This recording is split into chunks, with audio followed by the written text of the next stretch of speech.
दोस्तों नमस्कार। धमतरी नगर पालिक निगम सहित पूरे प्रदेश का चुनाव 11 फरवरी को संपन्न होना है। नामांकन वापसी की आज आखिरी तारीख है।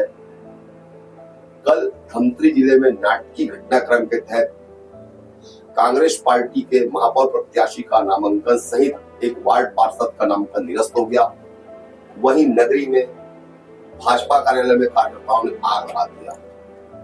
इस घटना को लेकर चर्चा को लेकर हमारे बीच आज नवभारत के ब्यूरो चीफ दीप शर्मा जी और न्यूज 18 के ब्यूरो अभिषेक पांडे जी स्टूडियो पहुंचे हैं। दोनों का मैं स्वागत करता हूं और चर्चा की शुरुआत करता हूं। दीपिया, चर्चा की शुरुआत कल की जो घटना घटी है, कांग्रेस के अधिकृत प्रत्याशी महापौर के विजय गुलछा का नामांकन निरस्त कर दिया गया, उसको कितना सही मानते हैं, कितना गलत मानते हैं इस निर्णय? कल की जो घटना हुई राजनीतिक दृष्टिकोण से भी और लोकतांत्रिक परंपरा को देखते हुए भी मैं इसे बहुत दुर्भाग्यजनक मानता हूँ। दूसरा बात यह कि 5 साल बाद चुनाव को लेकर जो उत्साह था शहर के अंदर में, कुछ लोगों ने साजिश करके उस उत्साह को खत्म कर दिया। मतलब पॉलिटिकल राजनीतिक पार्टी के लोगों की बात नहीं करता मैं, आम लोग भी मायूस हो चुके हैं कल के घटनाक्रम से। उनका भी मानना है कि चुनाव होना चाहिए चाहे जैसा भी हो, और ये बहुत बड़ी मतलब मेरे ख्याल से धमतरी के इतिहास में तो पहली घटना होगी जिसको स्वीकार नहीं किया जाना चाहिए लोकतंत्र के दृष्टिकोण से। क्योंकि चुनाव जो होता है, जीत हार अलग बात है, कार्यकर्ता लड़ते हैं, लोगों के बीच जाते हैं, पब्लिक में अपनी बात रखते हैं, लोग अपनी बात रखते हैं उनके सामने में, वो सब चीजें अब खत्म हो गई। मतलब ये है कि अब वो वोट देने जाएंगे, निकलेंगे नहीं निकलेंगे घर से, या जाएंगे तो किसको देंगे, क्या है, बड़ा मतलब असमंजस की स्थिति में है। मतलब लोकतंत्र के लिए ठीक नहीं वैसा मानते हैं? बिल्कुल, बहुत बड़ा दुर्भाग्यजनक है, कालाध्याय है, मैं मानता हूँ कालाध्याय है।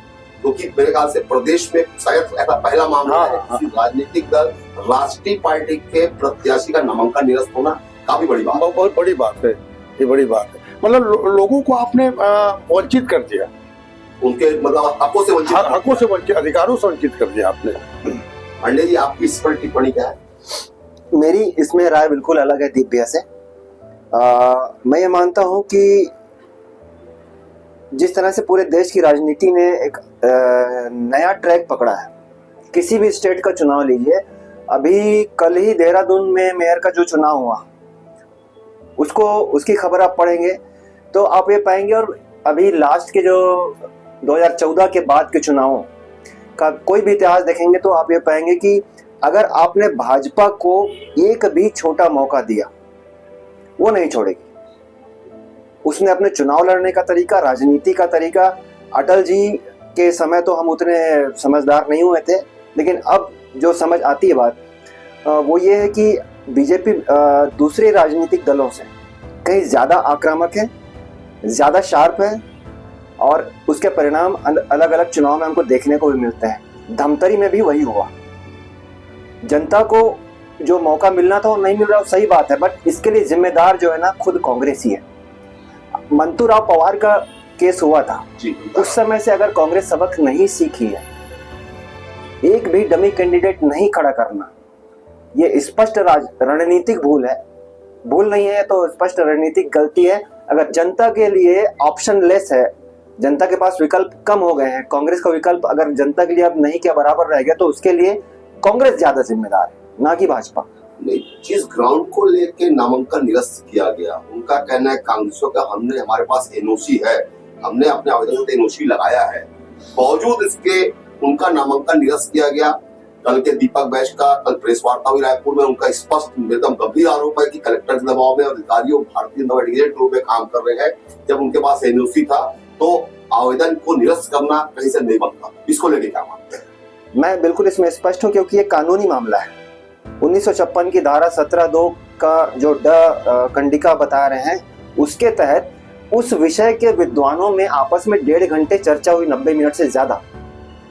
हम उस विषय के विद्वान नहीं है, लेकिन जो रिटर्निंग अफसर है उनके सामने किताबें रखी थी कानून की, मैं देखा हूँ, और जो आए थे दोनों तरफ से अपनी बात रखने, वो भी अपने क्षेत्र के विद्वान हैं, और उनके बीच से अगर मंथन होकर, चर्निंग होकर कोई निर्णय निकला है तो उस विषय के अज्ञानियों को उसे स्वीकार करना पड़ेगा, और मैं उसे स्वीकार करता हूँ।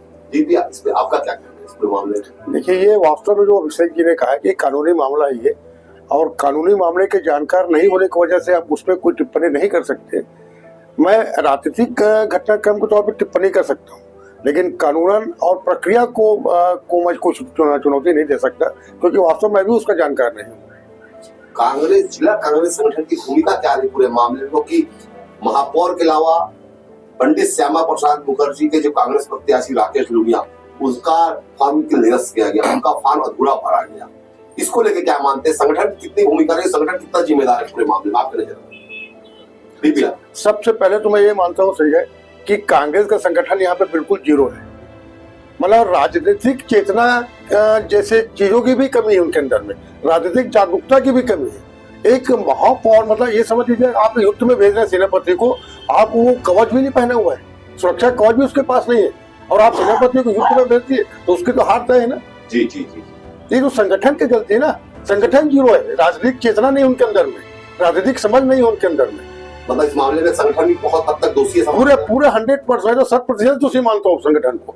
एक पार्षद तक आप उसको नहीं करवा पाए, पार्षद का भी आपका नामांकन निरस्त हुआ है। ये तो महापौर जैसा एक बड़ा पद था, ये आप तो पूरी जागरूकता के साथ आनी चाहिए सामने में।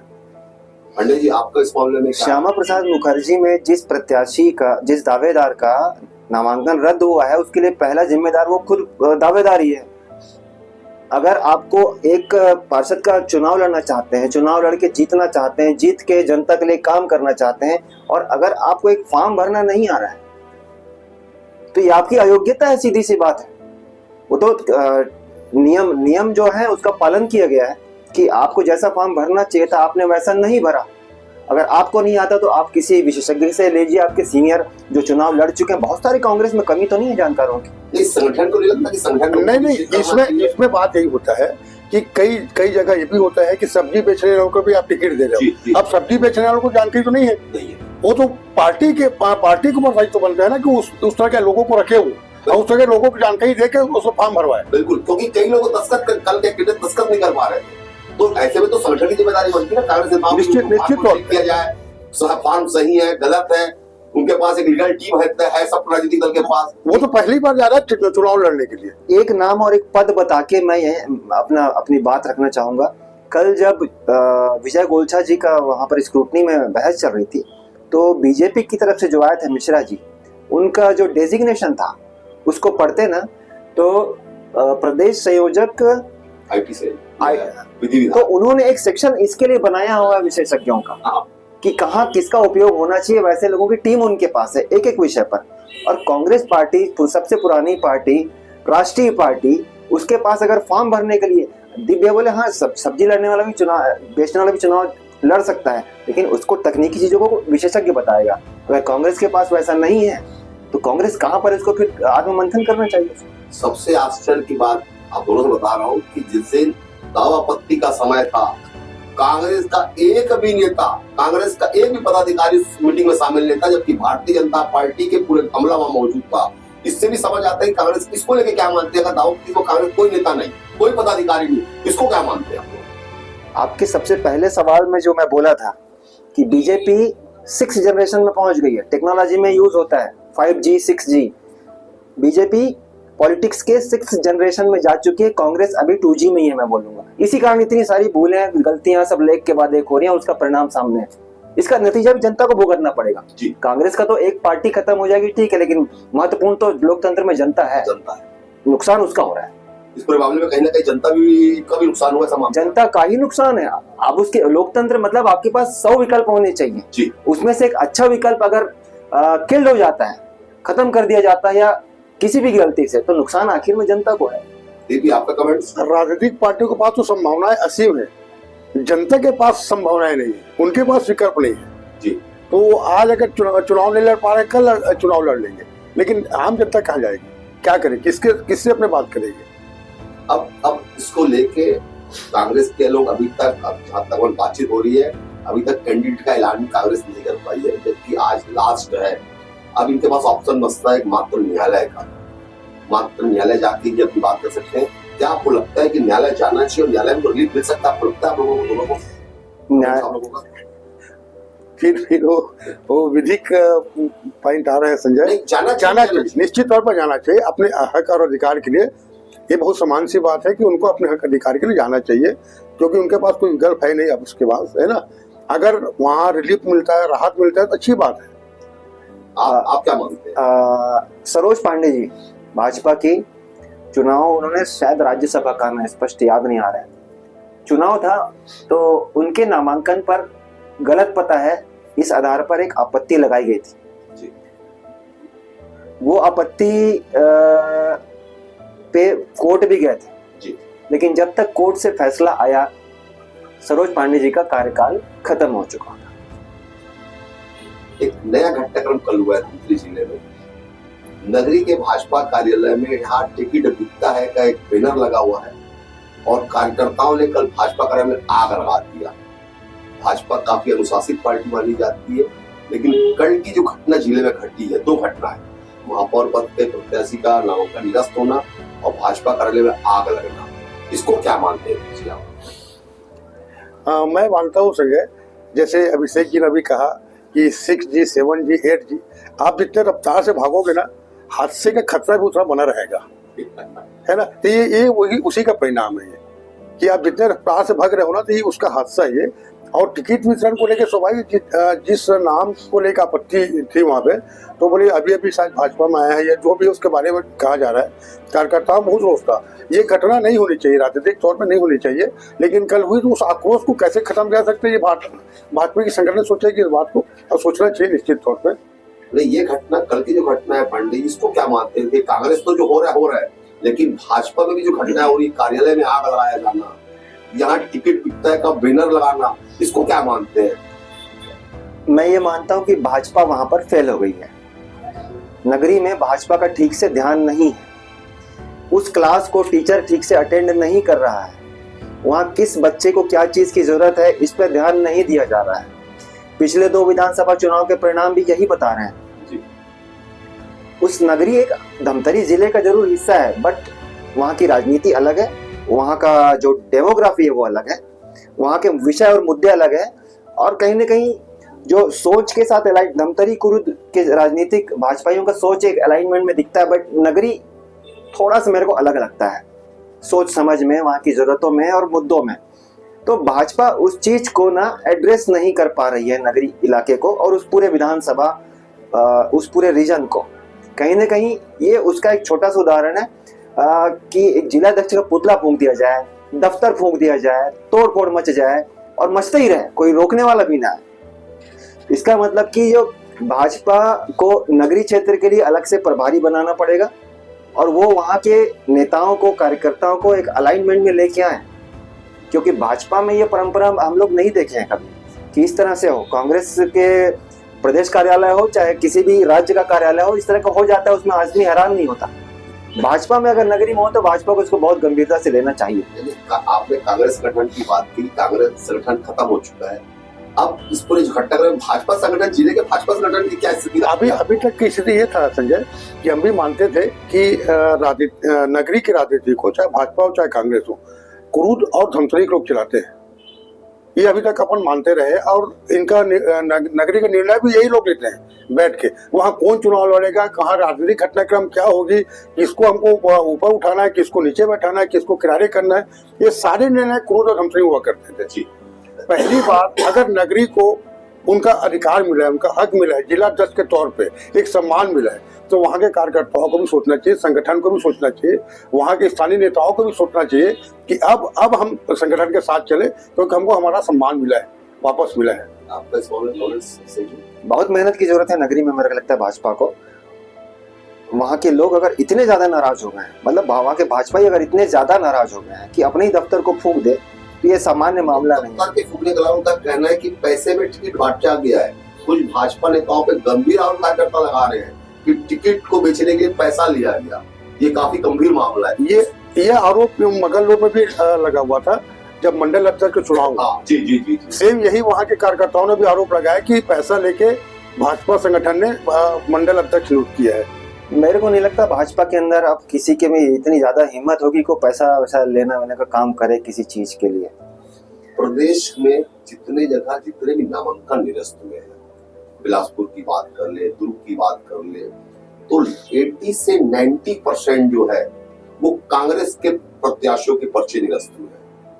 भाजपा के मेरे ख्याल से एक या दो है कि नहीं है। तो कहीं ना कहीं ऐसा लगता है कि कहीं ना कहीं प्रशासन के दबाव में या सरकार के दबाव में निरस्त हो, ऐसा नहीं लगता आपको? अगर एक ही पार्टी के लोगों का पर्चा निरस्त हो रहा है तो क्या मतलब है? इसका दूसरा मतलब भी निकाल सकते हो संजय कि भाजपा में जागरूकता है, कांग्रेस में जागरूकता की कमी है ना। और एक ध्यान आपका आकृष्ट करना चाहूंगा कि विजय गोलछा जी जैसे नेता, अगर उनको दावेदार बनाया जा रहा है कांग्रेस का, बहुत कम लोग जानते होंगे कि शायद वो नगर निगम में ठेकाई करते थे।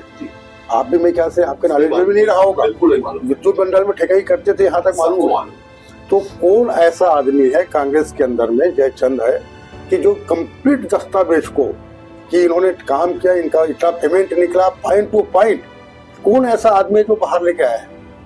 मतलब कांग्रेस के जयचंद ने कमाल किया था नाम, ये मुझे ऐसा लगता है। मैं आरोप नहीं लगा रहा हूँ, आपको क्या लगता है? ऐसा लगता है। मतलब विजय गोलछा के नामांकन को निरस्त करवाने में भाजपा से ज्यादा कांग्रेस का बिल्कुल। आप क्या मानते हैं पांडे जी? बड़े युद्ध में जयचंद विभीषण ही बड़ा खेल किए। अगर यहाँ भी अगर बड़ा खेल हो गया तो निसंदेह उस तरफ कोई ना कोई है। एक बात और पांडे जी की राजनीति में जो गिरावट आ रही है, स्तर जो गिरता जा रहा राजनीति का, चाहे भाषा हो चाहे वो, ये लोकतंत्र के कैसा मानते हैं आप? क्योंकि आप अपन लोकतंत्र के आप चौथे स्तंभ है, मैं भी उससे जुड़ा हुआ हूँ। जो राजनीति में निचता आते जा रही है, भाषा शैली गिरते जा रही है, छोटे क्योंकि स्वस्थ जो पहले लड़ाई होती थी वो खत्म होते जा रहे हैं, उसको लेके क्या मानते हैं? मेरा मानना है संजय भाई कि राजनीतिक शुचिता में तो कमी आई है, मर्यादाएं भी कहीं ना कहीं तार तार हुए हैं। इसके लिए कोई एक पार्टी जिम्मेदार नहीं है। जी है ना। लोकतंत्र में सभी लोगों को अपन जिम्मेदार मान सकते हैं। अब व्यक्तिगत हमले ज्यादा हो गए हैं। पहले पार्टीगत हमले, मुद्देगत हमले और कहीं ना कहीं राजनीतिक बैकग्राउंड को लेकर हमले होते थे। अब व्यक्तिगत हमले शुरू हो गए हैं कि वो आदमी ऐसा है, वो आदमी ऐसा, उसने ऐसा किया, तो वो वहां पे राजनीतिक शुचिता में कमी आ रही है और नीचे गिर रही है। मेरा ऐसा मानना है, जो लेकिन भारतीय राजनीति के लिए बहुत बेहतर नहीं है। पांडे जी आपका कमेंट्स पे मामले में? मैं फिर इनसे इत्तेफाक नहीं रख रहा हूँ, मेरी राय अलग है।